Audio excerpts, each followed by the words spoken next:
বিরতির পর স্বাগত আরেকবার আরএফএল ফ্রেস্কো রঙ্গমঞ্চে।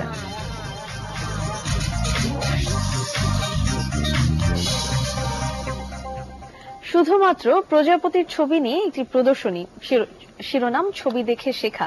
ধানমন্ডির ড্রিক গ্যালারিতে শুক্রবার শুরু হয়েছে রঙের পসরা মিলে দেয়া এই প্রদর্শনী।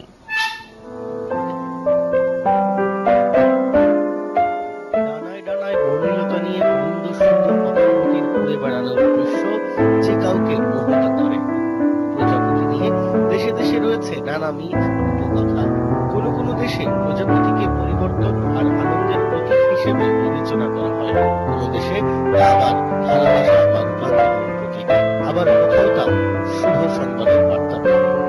আর্ট আলোকচিত্র শিল্পী তাদের ক্যামেরার আলোক সম্পাদ করেছেন রঙের ঝালর বহন করা ছোট্ট এই প্রাণীটির গায়ে।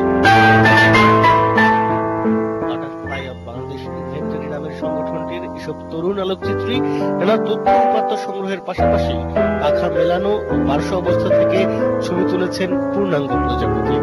সেসব ছবি নিয়ে শুক্রবার ধানমন্ডির ব্রিক গ্যালারিতে শুরু হয়েছে আলোকচিত্র প্রদর্শনী। দলটির প্রজাপতি শনাক্তকরণ প্রকল্পের দ্বিতীয় পর্বের এই প্রদর্শনীর শিরোনাম ছবি দেখে শেখা। এর আগেও প্রজাপতির পিছনে ঘুরে বেড়ানো দলটি আরো 8টি জেলায় প্রজাপতি শনাক্তকরণ শেষে সেগুলো প্রদর্শনী করেছে।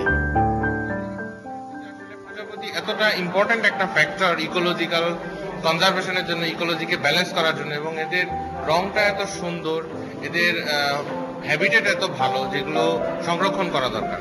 এই জন্যই আমরা প্রজাপতির প্রতি ঝুঁকি এবং প্রজাপতির ছবি তোলা শুরু করি। আমাদের আগে আসলে বাংলাদেশে কেউ প্রজাপতি এরকম ছবি তোলে নাই। তো বাংলাদেশে আস্তে আস্তে প্রজাপতি হারিয়ে যাচ্ছে। এটাকে সংরক্ষণ করার জন্য বাচ্চাদের মধ্যে, অন্যান্য লোকজনদের মধ্যে এটার অ্যাওয়ারনেস বাড়ানোর জন্যই আমাদের এই অনুষ্ঠানটা করা।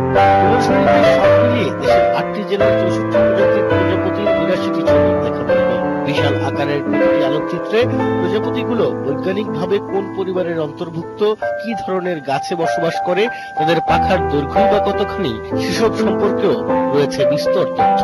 একই সঙ্গে আলোকচিত্রের প্রজাপতির নান্দনিক রূপও তুলে ধরা হয়েছে।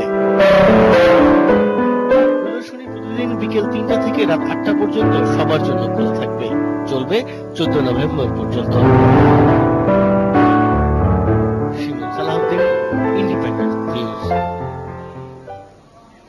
ল্যাটিন আমেরিকার দেশ ভেনেজুয়েলার সুন্দরী মারিয়া গ্যাব্রিয়েলা ইসলার জিতে নিয়েছেন